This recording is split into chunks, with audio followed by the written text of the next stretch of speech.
Imagine being born in medieval Europe. Not a king, not a knight, not even a merchant. Just an ordinary person. You wake up before sunrise. You work until dark. And if you're lucky, you survive long enough to do it again tomorrow. There are no labor laws, no safety equipment, no paid leave, no workers' rights. One mistake can cripple you. One illness can kill you. And some of the jobs waiting for you are so horrifying that most people today would quit before lunchtime. Tonight, we're stepping into the working world of medieval Europe. And trust me, you wouldn't survive it. When people imagine the Middle Ages, they think about castles, kings, battles, knights in shining armor. But almost nobody lived that life. The real Middle Ages belonged to workers, the people who cleaned the streets, buried the dead, handled human waste, and performed the jobs nobody else wanted. History remembers the kings, but civilization was built by people whose names were never recorded. Let's start with one of the worst jobs ever invented. Part 1. The Gong Farmer. Imagine it's midnight. The city is asleep. You're climbing down into a pit. Not a mine, not a well. A giant hole filled with human waste. For years, sometimes decades, this was the life of a gong farmer. Their job was to clean cesspits beneath medieval buildings. The work happened at night because nobody wanted to see it or smell it. Workers climbed into pits that could be deeper than a man was tall. The air inside was deadly.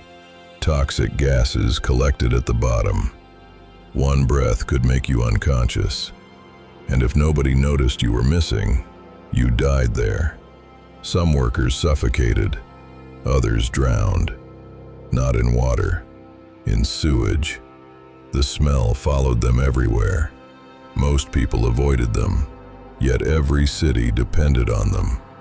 Without gong farmers, disease would spread through entire communities.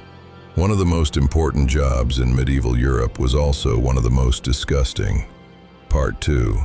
The executioner. Now imagine a different job. Everyone in town knows your name.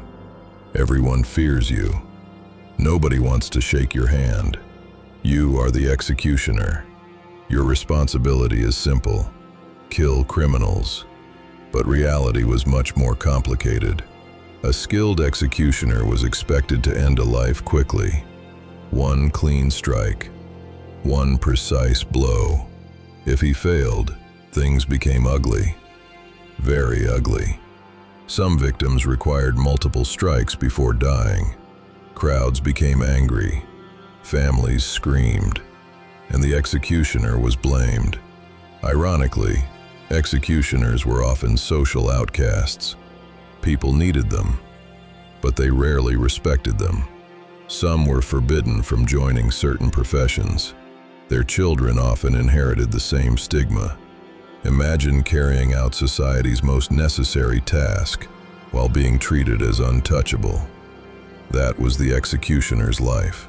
Part 3. The grave digger. Then came the plague. And suddenly, grave digging became one of the most dangerous jobs on earth. During the Black Death, people died faster than they could be buried. Entire families disappeared within days. Mass graves appeared outside city walls. Gravediggers worked from sunrise until darkness, sometimes longer. Body after body, day after day. The smell was overwhelming. The risk of infection constant. Many workers eventually joined the very graves they had spent months digging. Imagine spending every day surrounded by death, knowing you might be next. That was reality for countless gravediggers. Part 4. The rat catcher. Now picture a city overrun by rats. They steal food, spread disease, and multiply faster than anyone can stop them. Your job is to hunt them, every day, in sewers, basements, storage buildings, and plague-ridden neighborhoods. Rat catchers worked where most people refused to go. The danger wasn't just the bites. It was everything those bites carried. When plague outbreaks struck Europe, rats became symbols of death itself. Yet somebody still had to catch them. And that somebody was usually poor enough to have no better option. Part 5. The tanner. Few jobs smelled worse than leather tanning. The process began with animal hides, but turning those hides into leather required something unpleasant. Rotting flesh, animal waste, urine, and vats of chemical mixtures. Workers spent hours standing over foul-smelling pits. The stench was so powerful that entire neighborhoods avoided tanneries. People could smell them from hundreds of meters away. Many workers developed skin problems, breathing problems, and chronic illnesses. Yet leather remained essential for shoes, belts, armor, books. Society depended on tanners, even if nobody wanted to live near them. Part 6. The fuller. Then there was the fuller, a profession almost nobody remembers today. Their job was cleaning cloth. That sounds harmless, until you learn how it worked. One of the most common cleaning agents in medieval Europe was human urine. Entire communities collected it.